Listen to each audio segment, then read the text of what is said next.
This is BiggerPockets Daily, and I'm your host, Tyler. If you're ready to learn about real estate investing and you're short on time, what do you say we jump right in? Complete Guide to Homeowners Insurance: What's Covered, What's Not, and How to Find an Agent by Whitney Hutton. Your adrenaline is pumping because you just put your first real estate deal under contract. Now the real fun begins. On your purchase sale agreement, PSA, you see a long list of dates and deadlines, one of them being Property Insurance Termination Deadline. Your job is to find a homeowner's policy that meets a provision that goes something like this. Example is from a Colorado PSA. Insurability. Buyer has the right to review and object to the availability, terms, and conditions of and premium for property insurance. Buyer has the right to terminate under Section 25.1 on or before property insurance termination deadline based on any unsatisfactory provision of the property insurance, in buyer's sole subjective discretion. Now, let's dive in. What is homeowners insurance? Homeowners insurance is a form of property insurance that covers losses and damages to an individual house along with assets in the home. While carrying this type of insurance, in my mind, is an investment, must consider it as your first line of asset protection defense if you are putting a loan on the property. Having homeowners insurance becomes a requirement. It's important to understand what a homeowner's insurance policy is and how to read a basic declaration page. That way, you know what is covered under your policy and what is not. Additionally, it's important to not confuse homeowners insurance with a home warranty or mortgage insurance. The homeowner's policy will usually cover interior damage, exterior damage, loss or damage of personal assets, liability coverage against accidents that occur in the home or on the property.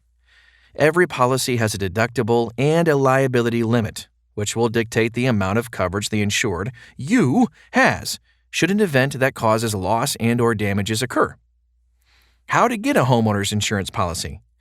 While securing a homeowner's insurance policy might be one of the simpler tasks on your due diligence list, knowing how to get a great insurance policy is a little less intuitive. Here are the steps to follow when sourcing a good agent and reviewing your declarations page. 1. Find local insurance agents. Find an insurance agent that underwrites homeowners insurance policies in the area your property is located. Here are 3 main sources you can use to find a good insurance agent. 1. Ask other investors who have property in the area where your new prospect is located. 2. Ask your realtor or lender if they know of a rockstar agent. 3. Check out referrals on BiggerPockets forums. Pro tip: while it may be tempting to shop around to continually get the best rates for each new acquisition, when you have found a great agent to work with, think about concentrating your business with them to save you time and to keep your sanity. 2. Interview agent or agents thoroughly. Interview your potential agents and ask them questions such as: how do you protect the home from a total loss? How do you protect your personal property? What are your deductible options? How is inflation figured into property loss over time? What is and what is not covered on the standard homeowner's policy? How is home office equipment or computer storage handled, especially in these post-COVID times? What is your liability insurance limit? What is the process to file a claim? What can you expect from claim service? Pro tip: keep an Excel spreadsheet so you can compare apples to apples. While you may feel compelled to pick a policy based on costs, also consider the customer service aspect of the company you will be dealing with.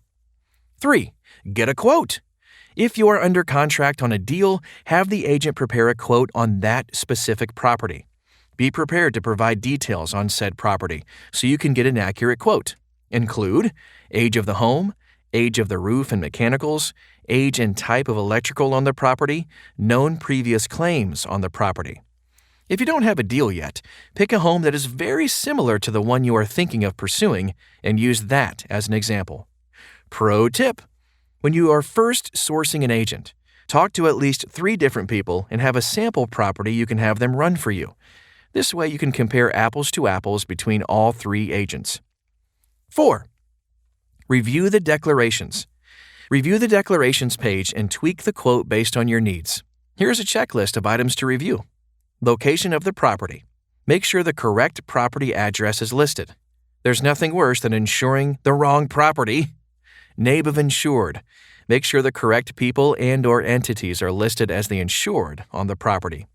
Total premium. Your home insurance premium is the amount you'll pay for your property's insurance protection for a 1-year period and includes all the coverage you've selected. Coverage. On your declarations page, you'll find a listing of the coverages included on your homeowner's insurance.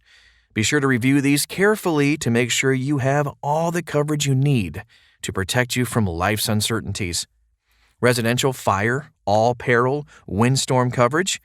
You may need to add additional insurance if you are in an inclement weather zone, tornadoes, hurricanes, earthquakes, etc., or want water damages covered. Liability coverage.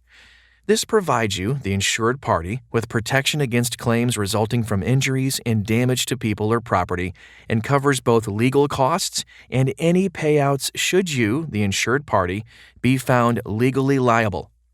Personal injury coverage. This is an additional endorsement on your insurance.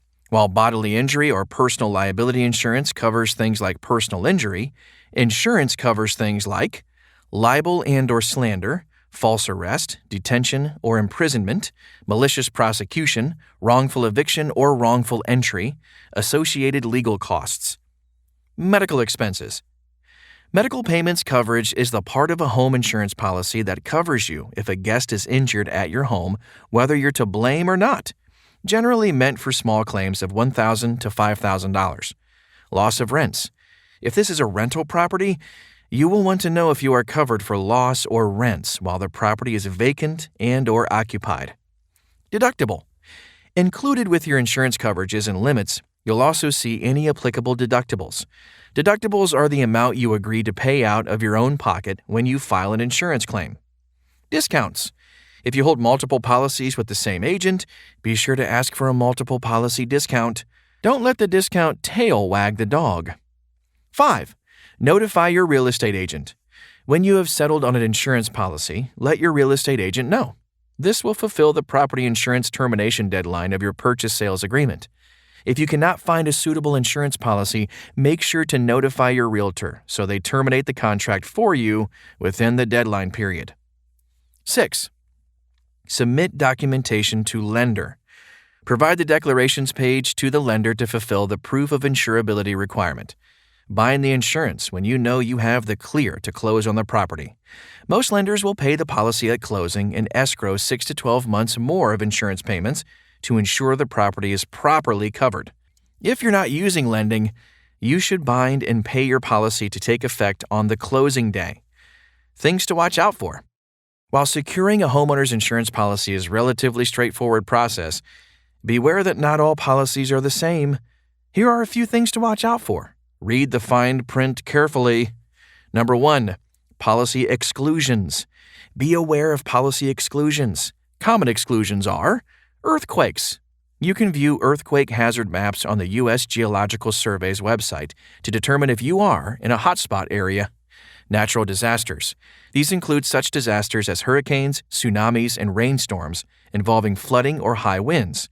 You can determine your flood risk by visiting floodsmart.gov. Landslides. The U.S. Geological Survey's website has a map highlighting landslide-prone areas. Number 2. AntiConcurrent causation clause. Say what? The Anti-Concurrent Causation (ACC) clause is common and often overlooked. This means if a structure is damaged by 2 causes, such as wind and flood, and one cause is covered by insurance and one is not, an ACC clause may limit your claim or block it completely. Basically, it is a trap door built into your policy. Try to find a homeowner's policy without an ACC clause. If you can't, think about buying an add-on policy to fill any gap in coverage. Number 3. Spikes in building costs and codes. While the lender will require you to carry a policy that adequately covers the costs to replace the home, when a natural disaster happens, you may find that materials cost and labor spike very high. I've seen this happen to many friends where I live after a devastating fire, and then a few short years later, a flood. This is the basic economics of supply and demand. Additionally, building codes may change post-disaster and add additional costs to the rebuild. Conclusion. To recap, if you are using any sort of lending, securing a homeowner's policy will most likely be required. But what if you are purchasing all cash? The homeowner's policy, much like a health insurance policy, is designed to help you defer your personal risk to the insurance company. So I still highly encourage it, as it can keep you from paying for high-ticket items. And to sleep even better at night, I would encourage you to set aside your policy deductible in cash. That way you can always pay it when disaster happens. Like when your tenant's child drops a handful of marbles down the kitchen sink and it takes out the plumbing under your house. Thanks for checking out this episode of BiggerPockets Daily. Remember, every Thursday there's a new episode of the BiggerPockets Real Estate Podcast. And they drop an episode each Sunday, too. Twice a week. Sheesh. Slackers. But seriously, check out Brandon and David's show. You can search for it on your podcast app or go to biggerpockets.com/podcast.